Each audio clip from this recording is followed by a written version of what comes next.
a questão dos barquinhos, dos carrinhos de 2018, mas essa questão gerou muita polêmica quando caiu. Inclusive, no dia da prova, muitos ou os maiores sistemas de ensino do Brasil erraram na resolução. E depois que o Enem soltou o gabarito, que corrigiram a resolução em seus sites.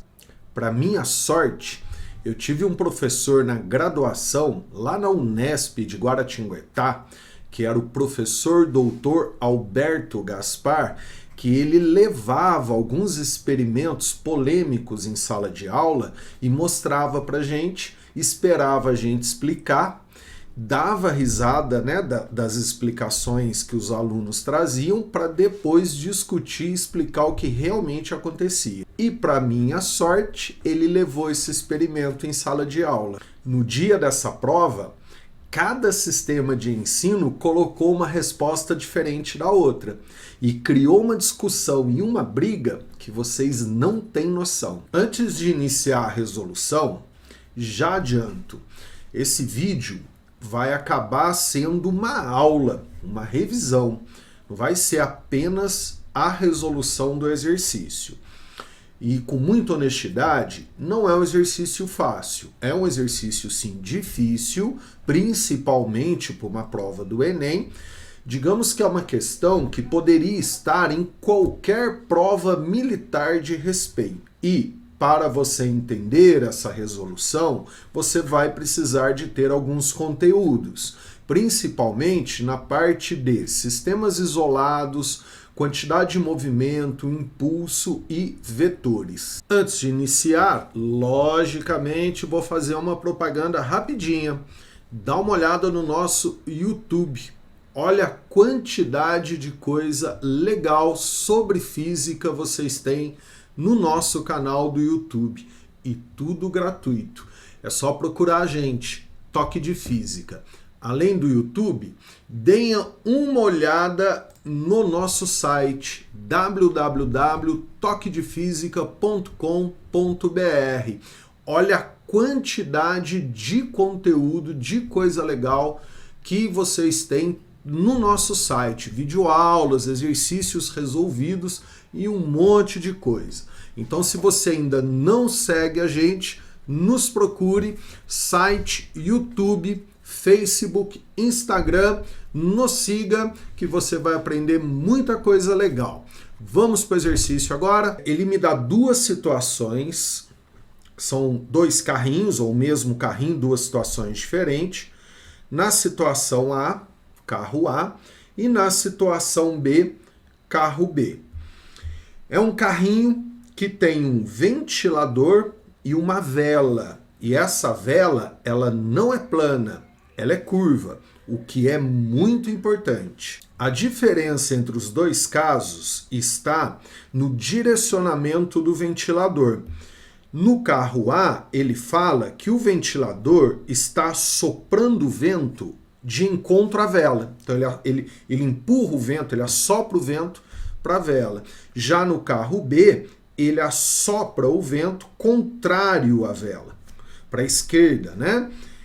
Nesse desenho. Aí o que ele está perguntando é qual carro anda, os dois andam, qual carro fica parado? E se os dois andarem, para onde eles andam? E qual velocidade é maior ou menor? Ou as velocidades são iguais? Vamos começar lembrando da grandeza, quantidade de movimento. Todo corpo com uma certa massa, com uma certa velocidade, ou seja, todo corpo com massa se movimentando, ele tem uma grandeza vetorial que é chamada de quantidade de movimento. Para calcular a quantidade de movimento de um corpo, vetor, você pega a massa do corpo e multiplica pela sua velocidade. Vetorialmente dizendo, o vetor quantidade de movimento, ele vai ser desenhado com mesma direção e mesmo sentido que o vetor velocidade. A quantidade de movimento é do corpo. Outra grandeza que também temos que lembrar é a grandeza impulso. Impulso é a força que um corpo recebe, a força que atua em um corpo, vezes o tempo de atuação dessa força. E qual a relação entre impulso e quantidade de movimento? Para variar a quantidade de movimento de um corpo, esse corpo ele deve receber uma força durante um certo tempo. Ou seja, você tem que ter o impulso.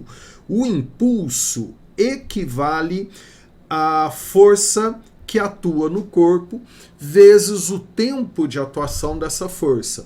E esse impulso vai provocar no corpo uma variação da quantidade do seu movimento. E por último, temos que lembrar do sistema isolado. Um sistema, ele é sempre constituído por mais de um corpo. Então imagina que você tenha um corpo 1, vou chamar de M1, um corpo 2, vou chamar de M2, e eu posso constituir o meu sistema pelos dois corpos. Então eu posso imaginar os dois corpos constituindo um único sistema.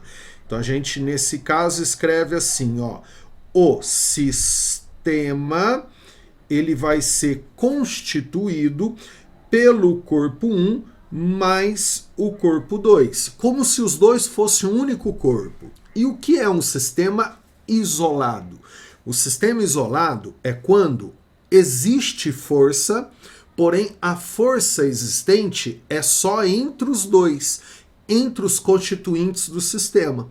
Então, se eles trocarem força entre eles, entre os constituintes do sistema, que a gente chama de força interna do sistema, a gente classifica o sistema como sistema isolado. Se eles trocarem força com outro corpo que não faz parte do sistema, aí não é sistema isolado. E qual a principal característica de um sistema isolado? Quando o sistema é isolado, ou seja, a força trocada é só entre os dois, a quantidade de movimento do sistema ela passa a ser constante. Como assim, professor? Eu estou querendo dizer isso aqui, ó.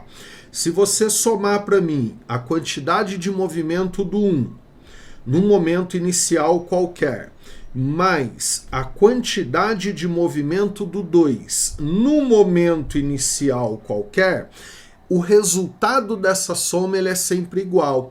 Ou seja, vai ser igual a quantidade de movimento do 1 no momento final qualquer, mais a quantidade de movimento do 2 no momento final qualquer. Então, se você soma a quantidade de movimento dos constituintes do sistema, ela tem que dar sempre igual, ela é uma constante. O problema disso aqui, ó, se você prestar atenção na notação que eu estou utilizando, é que isso aqui é uma operação vetorial. Então, é a soma dos vetores que não muda, o resultado da soma dos vetores que não muda. Professor, mas não tem força trocada entre eles? Entre eles tem. Isso é um sistema isolado, não pode ter com alguém que está fora do sistema. Mas de acordo com o que você explicou ali em cima, se tem força, vai gerar um impulso, e o impulso não muda a quantidade de movimento? Sim, muda. Mas como a força é entre os dois, a mesma alteração que provoca no 1, no corpo 1, vai provocar no 2. Por isso que só pode ter as forças internas, as forças entre eles. Consequentemente, ao somar a quantidade de movimento dos constituintes, vai dar sempre a mesma coisa.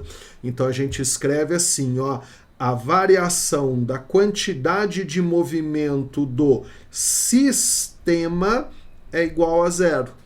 Isso quer dizer um sistema isolado.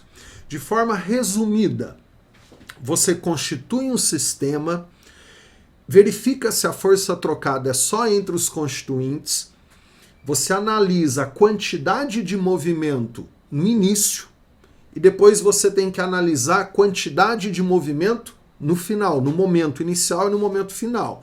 Essas duas quantidades de movimento, elas devem se manter.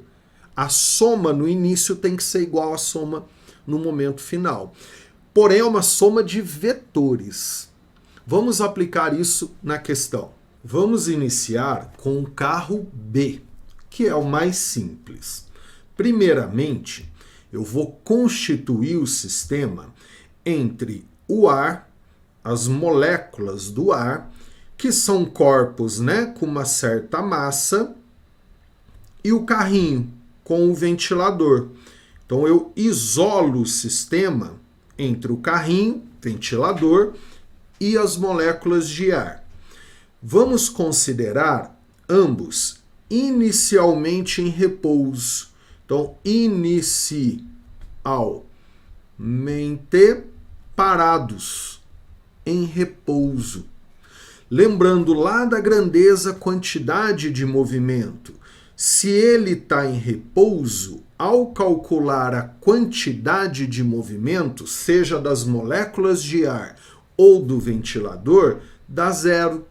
Então, podemos afirmar que a quantidade de movimento inicial do sistema, constituído pelas moléculas de ar e carrinho, é igual a zero. Se o sistema é isolado, ou seja, só haverá força trocada entre as moléculas de ar e o carrinho. Quando eu falo carrinho, eu me refiro ao ventilador, ele faz parte do carrinho. A quantidade de movimento final também terá que ser igual a zero. Aí eu ligo o ventilador. Pensa comigo, ao ligar o ventilador vai pegar uma certa massa de ar e vai jogar para trás com uma quantidade de movimento, com impulso, com uma força vezes tempo. Ou seja, você pode imaginar, eu vou chamar as moléculas de ar como corpo A, tá? Ou corpo 1, melhor, ó, corpo 1. Então, esse corpo 1, ele é jogado para trás com uma certa velocidade. Então, aqui eu posso imaginar uma certa quantidade de movimento para a esquerda dessa massa 1 de ar.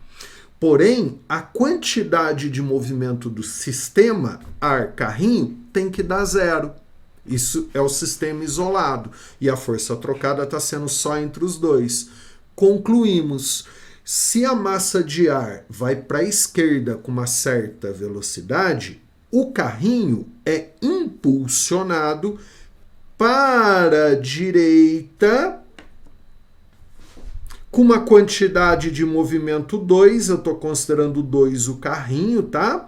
Com uma quantidade de movimento 2, que tem que ser igual à quantidade de movimento 1. Por que deve ser igual? Porque, ó, se eu tenho uma quantidade de movimento 1 para a esquerda, quem ganhou esse movimento foi a massa de ar. E eu tenho uma quantidade de movimento, né?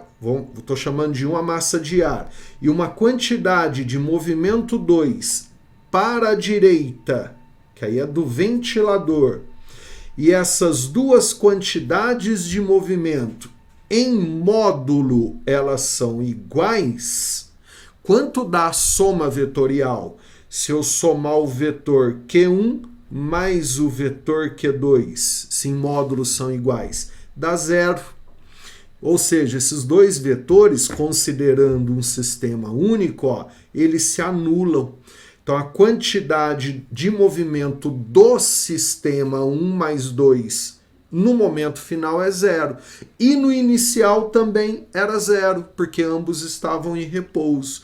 Então, isso respeita o sistema isolado.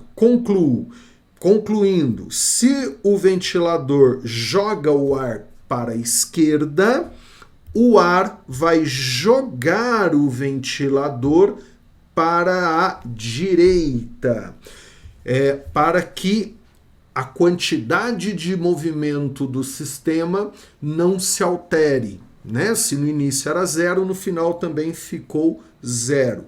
Quantidade de movimento é massa vezes velocidade do carrinho. Então, o carrinho acaba adquirindo uma velocidade para a direita. Esse é o mais fácil. Esse ninguém teve dúvida. Vamos para o próximo caso.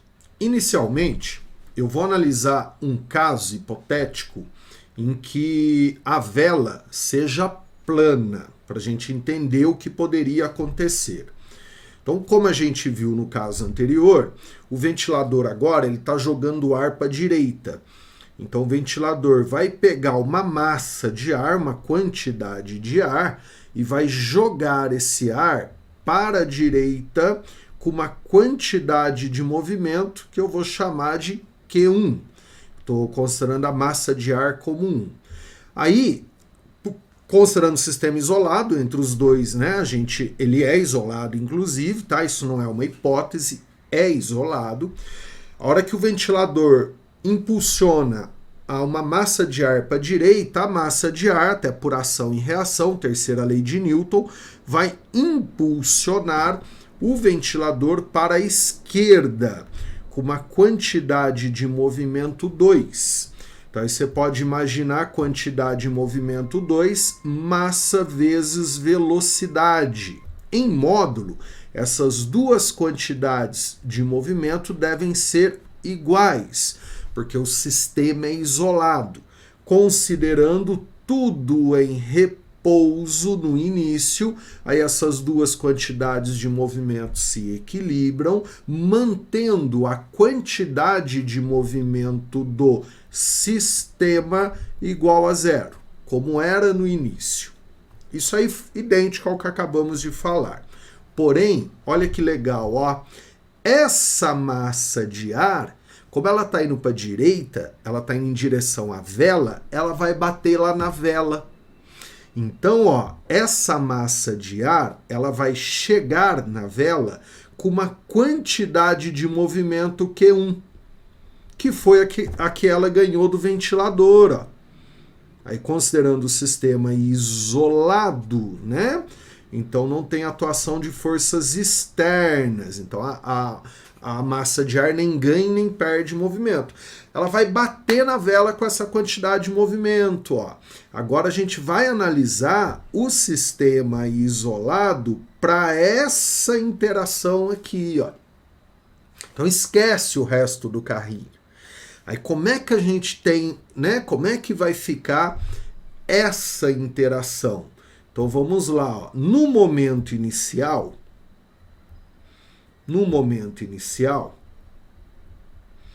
a gente vai ter o carrinho parado, e aí considera tudo acontecendo instantaneamente, né? E a massa de ar indo para a direita com uma quantidade de movimento Q1. Então a gente pode considerar que a quantidade de movimento inicial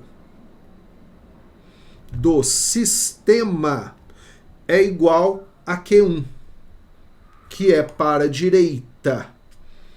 Isso não pode ser alterado. Se a vela for plana, a hora que o ar bate na vela, a gente pode considerar um choque perfeitamente elástico. Aí eu estou considerando condições perfeitas, né, ideais. O choque perfeitamente elástico, vou te lembrar, ó, é aquele que faz isso, ó, para, anda, para, anda, para, anda. Então tá andando, bate, para, tá andando, bate, para, ele troca as quantidades de movimento. Ou seja, vou copiar e colar o carrinho aqui, ó. Copiar, colar, ó. Ou seja, eu posso imaginar, no momento final, a massa de ar que atingiu a vela parada. Ela vai fazer isso, ó, bater e parar. Porém, o sistema não pode perder a quantidade de movimento que tinha, afinal o sistema é isolado. E a quantidade de movimento que tinha antes do choque era horizontal para a direita igual a Q1. Concluo, essa quantidade de movimento horizontal para a direita igual a Q1 é transferido para a vela para manter o sistema isolado. Aí, repito, eu estou considerando a força trocada só entre a massa de ar e a vela. Começa por aí. E eu estou considerando que o ar vai chegar na vela, bater e parar. Ou seja, é um choque perfeitamente elástico. Tudo perfeitinho, tudo bonitinho, né? Que no ensino médio, inclusive, a gente considera mesmo. Então, ó, a quantidade de movimento inicial, que é horizontal para a direita, Q1, vai para a vela. Ela é transferida para a vela, horizontal para a direita igual a Q1. Ou seja, na vela o carrinho é empurrado para a direita com MV. Né? Vou imaginar isso, ó, MV. Aí volta lá no ventilador, ó, volta no ventilador. O ventilador tinha sido empurrado para a esquerda com uma quantidade de movimento equivalente a Q1 também, com uma quantidade de movimento Q2 que era em módulo igual a Q1. Então, se você analisar o carrinho, ó, ele é empurrado para a direita e é empurrado para a esquerda com a mesma quantidade, com o mesmo impulso, com a mesma força vezes tempo. Então, esses dois vetores se anulam, e provavelmente esse carrinho não sai do lugar. Esse carrinho vai ficar em repouso. E se a vela não for plana? Agora que começou o problema. No caso, então, que a vela não é plana, o ventilador vai jogar o ar para a direita. Então, essa análise já ficou até simples, né? Ó, com um certo MV, ou seja, com uma certa quantidade de movimento para a direita. Automaticamente, o ar joga o ventilador para a esquerda com a mesma quantidade de movimento em módulo, com o mesmo MV. Aí o ar vai lá e bate na vela. Imagina você olhando de cima a vela, tá? Olhando de cima, né? O ar chega na vela com essa quantidade de movimento. E aí eu estou considerando o carrinho inicialmente em repouso. A velocidade inicial da vela igual a 0. Se o ar chega no carrinho com essa quantidade de movimento e a vela, o carrinho, está em repouso inicialmente, a gente vai considerar essa quantidade de movimento como a quantidade de movimento inicial do sistema, né? O que não pode mudar. Aí acompanha comigo, ó, essa quantidade de ar, essa massa de ar, vai lá e ó, se choca na vela. A vela agora é plana? Não, ela não é plana. Então é impossível o ar bater e parar na vela. Ele não vai bater e parar, porque a vela não é plana. Provavelmente, ó, o que pode acontecer é ele ser desviado, ou para dentro ou para fora da vela. Aí tanto faz. Eu nunca estudei isso com detalhe daí, para onde que o ar vai. Daí eu já vi explicações que consideram a vela como se fosse um espelho, inclusive um choque mesmo de sinuca, né? E eu já vi explicações que ele fala que o ar vai para fora. Eu acredito que ele vai para dentro, tá? Igual choque, igual bola de sinuca, né? Ele vai refletir ali, né? Então, depois que o ar bater na vela, ele vai desviar e vai para essa região, por exemplo, ó, considerando, né, um choque, um impacto, igual bola de bilhar mesmo, né? Ó, ele vem para cá, ó. com uma quantidade de movimento, com MV, que eu vou chamar de Q'. Aí, essa quantidade de movimento é após a colisão. E como é que vai ficar a vela? Percebeu? Como é que vai ficar a quantidade de movimento do barquinho aqui na vela, que eu vou chamar de Q2? Como que ela fica? Aí lembrando, ao somar as quantidades de movimento, elas devem ficar iguais à quantidade inicial de movimento. Que aí, considerando o sistema isolado no impacto entre a massa de ar e a vela, que não é mais plana, a quantidade de movimento inicial era a quantidade de movimento da massa de ar que estava chegando na vela no início de tudo, né? Então vamos fazer essa soma de vetor, ó. Ao somar a quantidade de movimento Q', vetor, que é da massa de ar após a colisão, mais a quantidade de movimento 2, que é a da vela do barquinho, tem que dar igual ao Q inicial, que é esse horizontal para a direita antes do impacto. Aí, agora é só você montar essa soma de vetor, né? Aí vamos lá, ó, vamos montar a soma de vetor.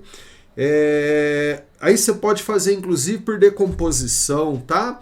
Deixa eu fazer aqui nesse canto, ó, para não ir muito lá embaixo, ó. Deixa eu aumentar a espessura, né? Para ficar bem nítido, ó.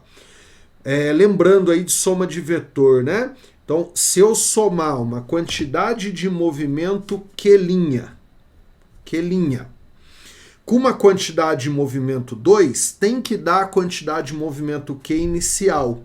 Então, eu estou usando o método poligonal da soma de vetores, mas daí você pode fazer de várias outras formas. Eu estou usando o método poligonal porque eu gosto, que ele é bonitão, né? Então, ó, o vetor Q vai ficar aqui, ó, na soma de vetor, né? Concluo, o vetor Q2, ele vai ser encaixado aqui, ó. Percebeu, ó? Se você ler essa soma de vetor, tá escrito, ó, isso aqui embaixo, ó. O vetor Q' mais o vetor Q2 igual ao vetor Q. Olha que legal.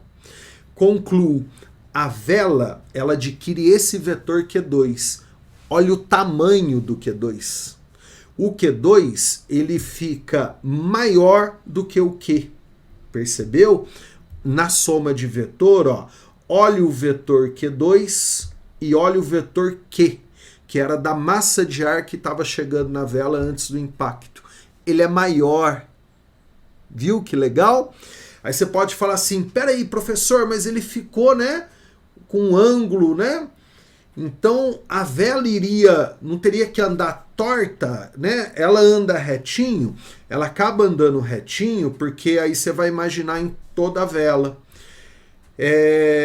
A forma que vai ficar é essa aqui, ó, no final, né? Deixa eu copiar e colar aqui, ó. Então, analisando a vela, tá? Aqui, ó.